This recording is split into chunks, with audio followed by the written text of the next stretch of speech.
Mahupa to come and brief us. Thank you, Minister.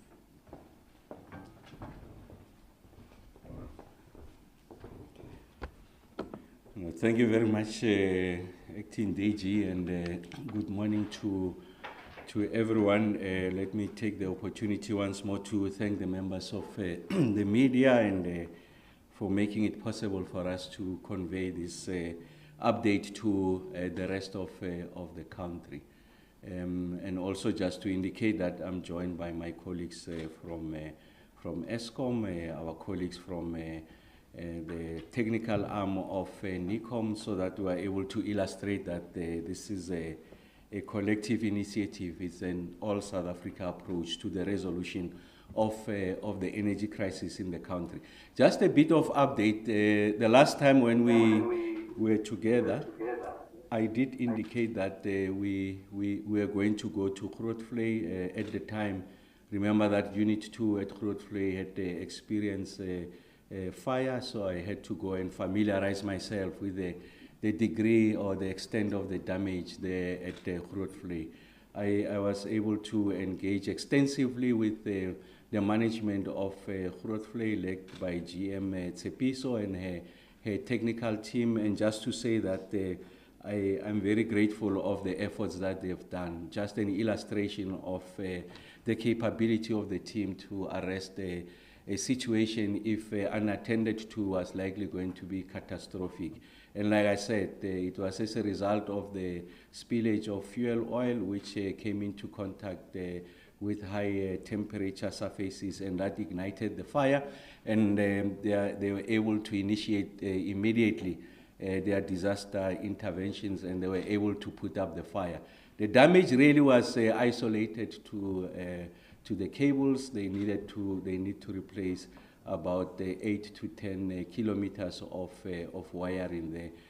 And really it's about the controls and the instrumentation that was affected.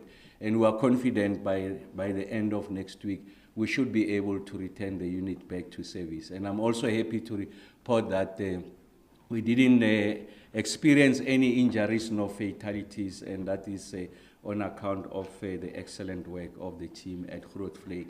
And of course, the assurance is that going forward, they'll take all the necessary measures, and they are going to ensure that they examine all the components in all other units that gave rise to this, the leakage of fuel oil, to ensure that we avert an occurrence of a similar nature going forward. And then the second major announcement to make is that the Minister of Trade and Industry, Minister Patel, was able to launch what we call the one-stop center.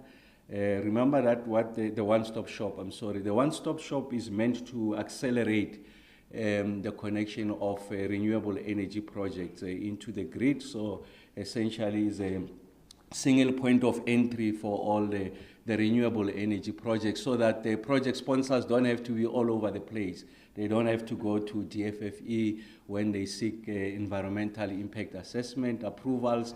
They don't necessarily have to go to Water Affairs when they want to obtain water use licenses. They don't have to go to Department of Public Works and Infrastructure for purposes of getting access to land, providing for servitude. We are aggregating all of these function under a single window, bespoke to help to resolve the challenges that are experienced by project owners when they want to advance their project to the next gate of the project life cycle. So we're has been launched. Of course, we are also going to ensure that we exploit the existing provisions of the law, especially the Infrastructure Development Act, which already creates a single point of entry and aggregate all the major players in the infrastructure place to be under one roof, to be able to facilitate the acceleration of what gets to be called the strategic integrated projects. So we'll see to the degree that the one-stop shop can exploit and draw on those the existing capacity. We're going to ensure that there's significant alignment in that. So this is another way of just our commitment as government to ensure that we're able to accelerate the connection of renewable project or new generation capacity onto the grid. As promised, today's update will really be focused on the transmission side. I did make the point that the transmission challenges represent, if you like, a structural constraint to the degree to which we are able to bring on board new generation capacity, and I'll expand on that. But more significantly is to share with you the work that we are doing. We are doing immediately, and we are projecting to do into the future to ensure that we are able to address the constraint on the transmission side, and by definition, we should be able to resolve the issues that are associated with the challenges as a result of capacity that has been exhausted, or capacity that is needed for us to be able to have the kind of mix that is desired and help us in the decarbonization agenda, but also resolving the immediate and current problems that are facing us on the generation side. But as per tradition, we have a template just for me to share with you what has been the kind of progress and or lack of progress that we have registered on the generation side, because I think we shouldn't be lost to the fact that we have an existential problem that is confronting us, and that is manifested in the extent to which we are unable to meet demand, what we call load shedding. And as indicated before, what we attempt to do in this briefing is to give you what the performance of the week that was, and we were able to surface a number of indicators. So I'm sharing with you the period from the 24th of July to the 28th of July. So what has been the experience on the generation side in relation to capacity that is available? So you see that it's averaging about 28,000 310 megawatts, and of course we had a peak during this week in question on the 25th of July, where we had capacity available to the tune of 29,376, and of course this available capacity is really a sum of a number of elements. The first one has to do with our planned outages. So if you reduce the planned outages, so it means that there's additional megawatts onto the grid, and that gets to be calculated as part of the totality of the capacity that is available. Just to put this into context, when we did our winter outlook, of course, Eskom generated that. I think the expectation was that to be able to meet the demand that is associated with winter at the rate at which we're performing, the energy availability factor, we wanted to keep this at about 2,500 megawatts. And of course, the improvement in the capacity available has made it possible for us to have what we call good maintenance, essentially ramp up planned maintenance. And you can see that it's sitting at, on average, the week that was, we're sitting at 3,660 megawatts. And then, in fact, on Friday, we had the highest of that period. That is the week that was of 4,126. So that represents, if you like, about 1,600 above what we had projected to be our planned outages for the period, for the winter period. So when the planned outages are up, it simply means that we're doing everything possible in an orchestrated fashion to ensure that we're able to maintain the units, and when they return, hopefully they'll be able to be a bit more enduring, resilient, and over time you'll see the aggregation of these efforts will help to improve the capacity available. And then our albatross still remains the unplanned capacity loss factor. Like I said before, this simply means that the units failed on their own. So it's as a result of a multiplicity of factors. But the principal reason, again, coming out of this week is the fact that the boiler tube leaks are a big contributor to the failure rate. And again, put this in the context of the winter outlook. We generated three scenarios. The best case scenario was that the unplanned capability loss factor will be about 15,000 megawatts, and the worst case scenario was that it will be 18,000 megawatts. Again, you can see we're just shy of of 16,000 megawatts. It's an area that is receiving our attention. Like I said, the more we do plant maintenance, the better the prospects of us of undermining the increase in the capacity, the UCLF. And then the partial load losses simply means that the generating unit, of course, they are producing their own load, but they are not at the desired level. If you like, design capacity, and then you can see again, it's at 6,340. Again, we want to improve their efficiency, so they should be able to perform better, give us a significant amount of megawatts. So what this means is that we want to reduce the unplanned capability loss factor, the UCLF. We want to improve the performance of the unit by reducing the partial load losses. When you bring those together, they add to the available capacity, and it should be able to lift it up. So those are the indices that we are tracking. Those are the areas of attention to ensure that we are able to improve. And then, of course, the peak forecast, you can see that we are far away from the peak that we had projected for in terms of our winter outlook. The worst case scenario was making two major assumptions, that the unplanned capability loss factor will be at 18,000 megawatts plus, that peak demand will be at 34,000 megawatts, and that was going to plunge us into an intensified stages of load shedding. And as a result of these efforts, we have seen that we are keeping it at the maximum of stage 4 load shedding. Like I said before, load shedding is an unwelcome occurrence, but the more we're able to illustrate that there's gradual improvements, and of course an average person measures that the improvements in terms of the number of hours that your lights are on and off, and of course we use this measure of the stages of load shedding. So that's why we're trying to ensure that by all means we don't go beyond stage 4,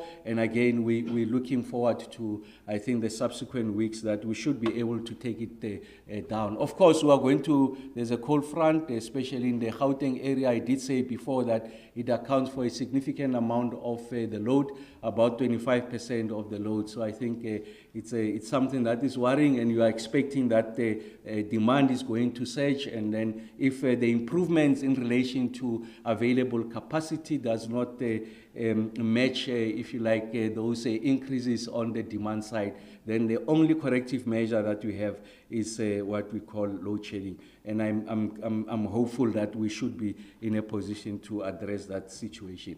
The issue of outage slips, like I said before, when we had our best performance during June, the month of June really was an exceptional performance, a significant amount of consistency. Of course, we have since experienced significant reversals, but you can see on the numbers that again were on the upside. So when we were at that peak performance of June, the outage slips were sitting at about 1,300, and now as I speak to you, we are sitting at about 2,065. Again, it's an area that will require attention going forward, so that we are in a position to undermine, if you like, this outage slips, because it talks to the planning dispensation, it talks to our inability to make the necessary measures to ensure that when we make the promise that we'll return the units on time, we indeed keep to that promise. As they help me with the technical issues, our sincere apologies. Again, like I said, these are areas that are going to receive our attention going forward. Of course, I'm doing a summary in relation to what has been our performance. Remember that I said that going forward we are going to use the month of May as our baseline. So if you're on the generation side, on the baseline of May, we're sitting at about 27,410 megawatts. That was the baseline of May, and now when I'm speaking to you, like I said, we are at 28,000. Just a second. Sorry. It's not load shedding, so it's not load shedding. Sorry. Okay, and thanks for that assistance. I do apologize for that, because the numbers are important for us to understand, so that we have appreciation what's happening. So like I said, we are using the month of May as a baseline so that we are able to measure the kind of progression that we are making relative to the baseline over an extended period of time. So you can see that the period of July, on the generation side, we had improved by approximately 1,100 megawatts. I did say the last time that just to understand, put this into EAF performance, approximately 1 percentage point increase amounts to about 477 megawatts. So you can see here, if it's 1,100 megawatts of improvement, so you are talking about, on average, approximately about 3% improvements from the baseline to where we are. And for us, is a tick. Of course, we want to exceed this performance by ensuring that we are very aggressive. The kind of improvements are significant going forward. And then on planned maintenance, again, put this against the context of what was our winter outlook. I did say that in terms of that winter outlook, we wanted to keep planned maintenance at 2,000. The reason that we are able to lift it is because of improvements on your available capacity, and therefore it gives us an opportunity to take out additional units. And of course, you can see we are ramping it up. We are at 3,493 megawatts. Of course, you will ask the question, but why not exploit this, get out of winter? The point we are making is that it's a short-term pain and long-term gain. I think that's the point that we are making. Of course, all of us are suffering as a result of load shedding. But when we get to the situation when we say we are out of load shedding, it's important that we are able to give you the assurance that we are confident about these units being resilient, being able to carry us into the future. And you are undermining your outage slips, essentially units just tripping on their own without alerting you. And that's the kind of discipline that we are introducing into how we are treating this area of work. And of course, is led by Mr. Bheki Nxumalo and his competent team of station managers and men and women who are at the coalface of addressing the generation of giving us a generation capacity. Again, the unplanned capability loss factor, we want to bring it down. Again, put it into context. Case scenario was that we're going to be 15,000 megawatts or less. Of course, during the baseline, we're at 17,000, averaging that. Now in July, we're averaging about 15,700. Again, in terms of that trend line relative to the base, we're coming down, and for us, it's reassuring. And then on the partial load losses, so now I'm dismembering, granularizing, essentially those components that makes issues of available capacity. You can see the partial load losses. I said we want to make the units more efficient. Their generation capacity must approximate their installed capacity. And once you get at those levels, you are getting higher levels of efficiency. You are improving your energy availability factor. Again, the partial load losses, when they go down, is an excellent measure of, an indicator rather, of what is the performance of this unit.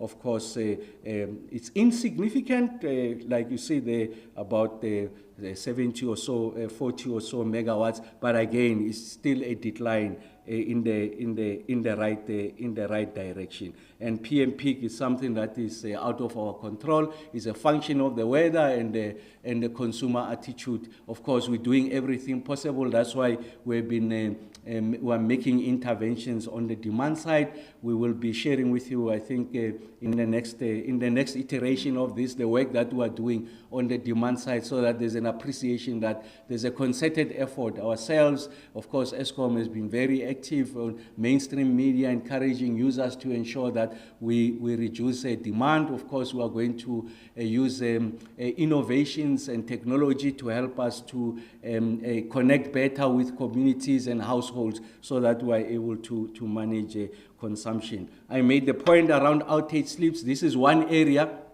that we are seeing significant movement. It almost halved from where we are, 3,476, we are at 1,843. So this talks to better planning and I had the privilege of joining the generation team. They had their strategic workshop just to try further understand the nature of the problem and what are the kind of actions that needs to be taken on the generation side, on the short-term basis and long-term basis. And this area of outage sleep, which is a function of planning and management, has received extended attention in that conversation by the various station managers assembled in one team, of course led by Mr. Beki Nxumalo. And you'll see it's one area where I'm confident we'll continue to see significant strides going into the future. So I thought that we must map the issues around generation. Now let me just gallop on the transmission side. Like I said, there's a multiplicity of areas that requires attention. So there's multiple fronts. So there's the issues of generation, and then of course there are issues of transmission. And the point I've been making consistently is that we can't kick the can down the road and think that will resolve transmission sometime in the future once we have sufficient generation. It's important that we are able to address this in parallel. So these are the twin challenges that are facing us at the moment. Of course, the issues of distribution down the value chain that must receive attention at the right point, of course, we'll share with you. But these are the twin challenges that should be addressed for us to be able to resolve the load shedding problem. The generation side, what I've been sharing with you, is principally on installed capacity. The transmission side is going to enable new generation capacity, especially the renewables, and is going to help us to have a healthy mix of generation sources in the country. So this is really the assets, the generation assets, as they put it. So you've got 7 grids over 9 provinces. You know, I like using the metaphor of the cars and the roads, because I think it's important that we democratize this conversation. We don't just talk alone as the so-called enlightened, the engineering experts. I think we must bring it closer to home so that there's an appreciation. So if you like, these are the major freeways that are conveying the electrons. The electrons in the metaphor of the cars, of the roads, is the roads, the national roads that are connecting one major province to another, one major city to the another. N1, the Limpopo, the N3, Gauteng taking you to Durban. The N4, Gauteng taking you to the northwest. So these are the major roads. These are high-speed roads. You attain speeds of 120 kilometers plus. They are wide. They've got multiple lanes. These are the freeways that are conveying, if you like, our cars. And in this instance, these are the freeways that are conveying our electrons. So we have the total of 33,217 kilometers of high voltage and extra high voltage. So if you like, the network of the grid is made up of 33,270. It's important, this figure, because I'm going to show you later the kind of extension of this network to enable us to take opportunities around the issues of renewable. And then you have 160,194 MVA of installed transformer capacity. Again, let me use the metaphor of the road. So transformers really, they get to move electricity from high voltage, which is the transmission line, these freeways, to low voltage. So they transform that into from high to low voltage, so that you are able to get the electricity there at home. So, I mean, if you had to use the metaphor of the car, I did say that you have these freeways. The cars are moving at high speeds, and that's where your transmission line. So that's where, and then the transformers, if you like, is your off-ramps. As you off-ramp on the road, on the N1, you off-ramp, and then there's a traffic, a speed attenuation measure. The one that reduces the speed, you are going to go into a traffic light or you are going to reach a stop sign. And that's why you are going to slow down your car. And then as you move into your local roads, you get what we call the speed humps. So think of transformers as you are when you off-ramp, you are off-ramps. You think of them as a stop sign. You think of them as traffic lights. And then you think of them as speed humps. They are slowing down the cars. And in this instance, they are slowing down the speed of the cars, these electrons, so that there's no huge amount of electricity that comes into a house because now the house will not be able to accommodate that. So that's what we are talking. So these are the transmission assets. And then we've got about 572 transformers and substations. And then we also have about 3,197 employees. This is important, the component of employees. They are a significant asset in helping us to expand the grid, because it talks about our capacity and the technical capacity that is sitting with, technical skills rather, that is sitting with Mr. Sokomoto Skiepers, who's leading the area of transmission in Eskom. So when we are going to lift this, I'm sure there's going to be a requirement for us to have additional technical capacity to help us to roll additional transmission line. And then there's a conversation. So what is it that we are trying to resolve? So what we are trying to resolve is that if you look at the map, I did show you the map of the transmission line, and then you ask the question, who are these people who want to connect onto this transmission line? So it's typically the new generation capacity, and this generation capacity is from the renewable energy sources, wind and solar PV. It's concentrated in the areas of the Western Cape and the Northern Cape for obvious reasons. What are those obvious reasons? The Western Cape, the coastline in the Eastern Cape, they've got some of the best wind speeds. The highest quality of irradiation level in the country is located in the Northern Cape. And therefore, project sponsors, in order to derive optimum efficiency out of these technologies, they choose those locations. But those locations are not, there's no symmetry between those locations and where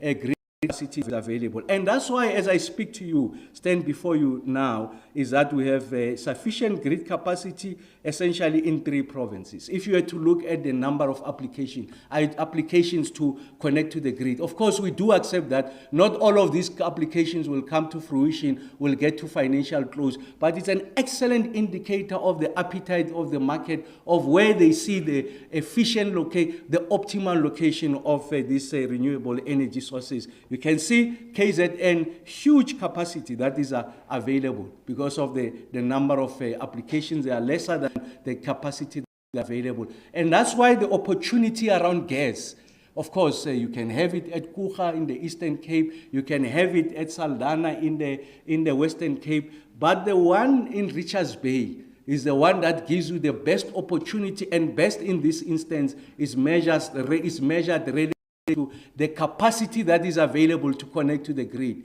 because it will take us an inordinate amount of resources, both people and money, for us to be able to create additional grid capacity. And that's why you see that in all of the provinces, except these 3 that I've mentioned, KZN, Mpumalanga and Gauteng, that's where we have capacity. And then you can see in Gauteng there's no application for grid access. And it takes to what the market about renewable energy in the province called Gauteng, and I guess it's also in part as a result of the fact that you don't have a significant amount of real estate. So Gauteng accounts for 1.2% of the total land mass of the country, and therefore to have this big development of renewables, you are unlikely going to find sufficient space. Of course, it could be in private hands, and that's what explains the situation. But the biggest message here, we don't have a transmission capacity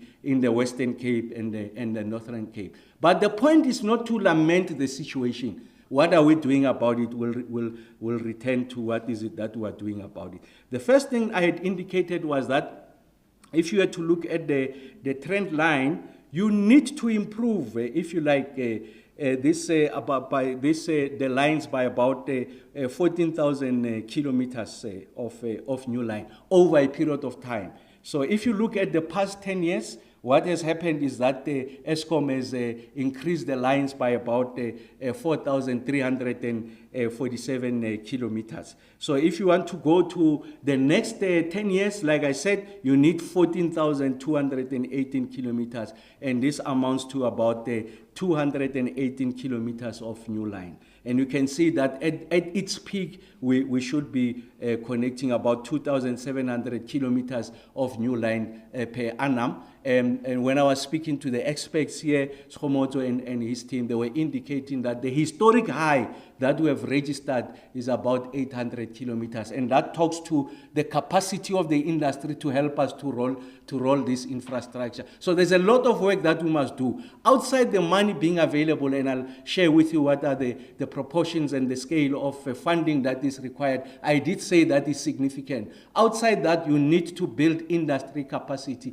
Otherwise, we are going to be importing. And I think the sense we have here is that you need, on the back of this crisis, on the back of see-through and certainty going to the future, you need to build sufficient industrial capacity. And in this way, you are resolving the unemployment question, but also you see the opportunities on the continent within the context of the Africa Continental Free Trade Area, so that South Africa continues to be an industrial hub of the continent. Of course, we are losing that badge, that claim over a period of time. I think we have hemorrhaged or lost the industrial capacity, principally because you have an energy problem in the country. No one investing in a country where there's energy famine, there's no certainty of supply and also the quality of supply. And that's why I'm saying that what threatens the investability of this country in the immediate is the energy situation. And that's why the South African Reserve Bank makes the point when they release their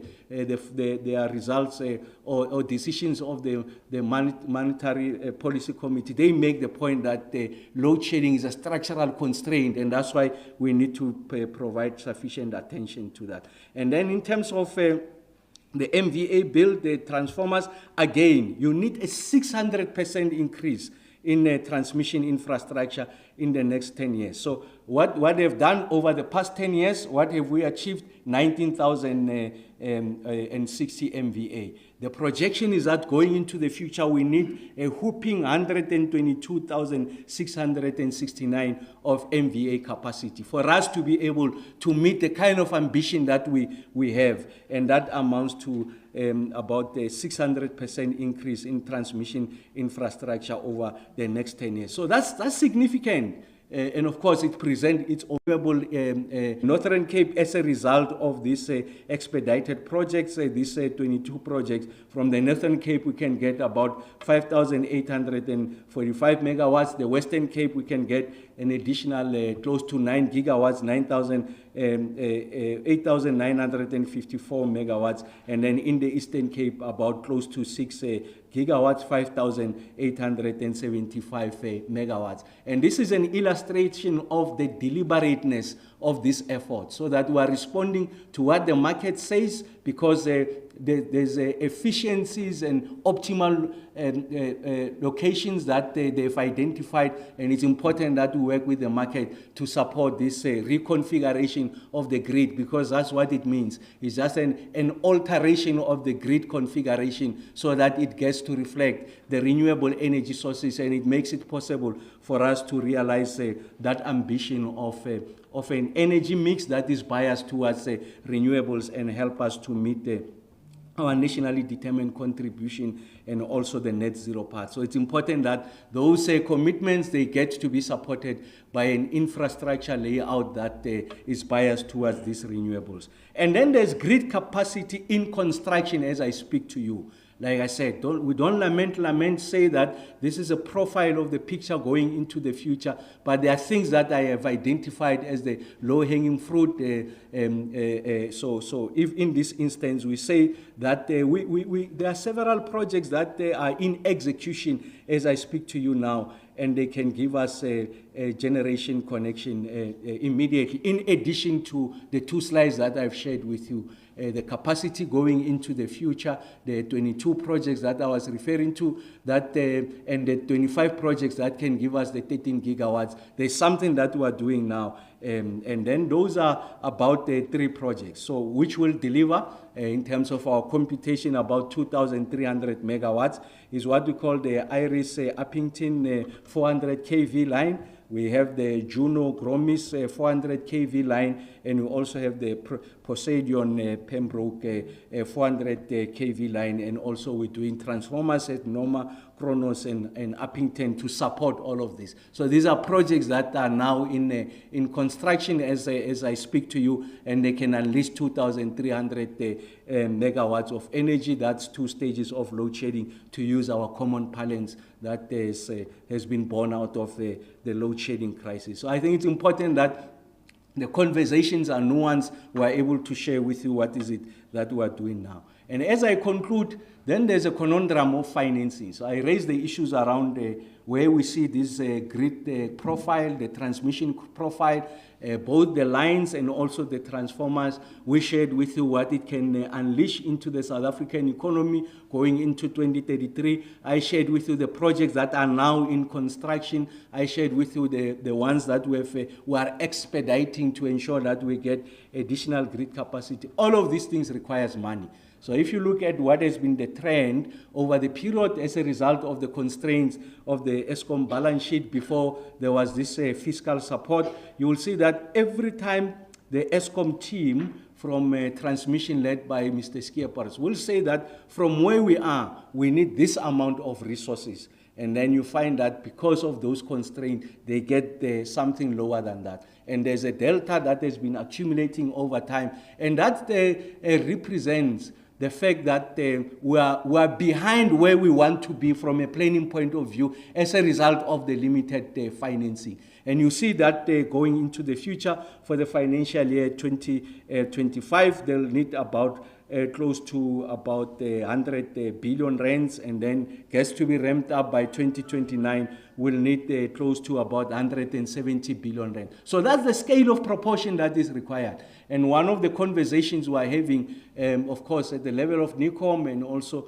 working with work stream number 10, is how do you finance this? Clearly, the Eskom balance sheet will not be sufficient. Of course, the fiscal matrix has deteriorated, so you need alternative sources of financing. And that's the work that we're addressing. And of course, once we finalize those internal conversations, we'll share with yourselves and of course the market on how you resolve this. So funding is a major issue.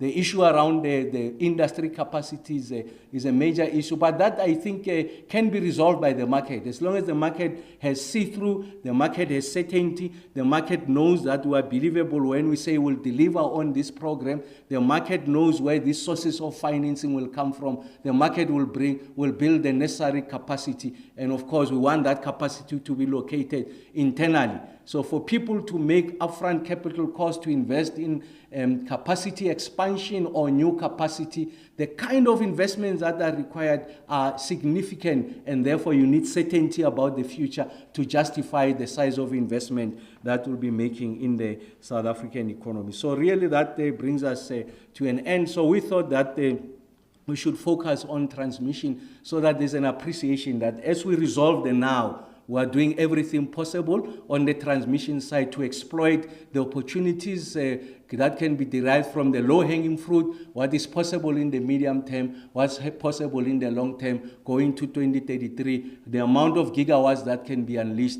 so that we are able to give certainty to the market, project sponsors can start execution, and then we are able to resolve the energy crisis.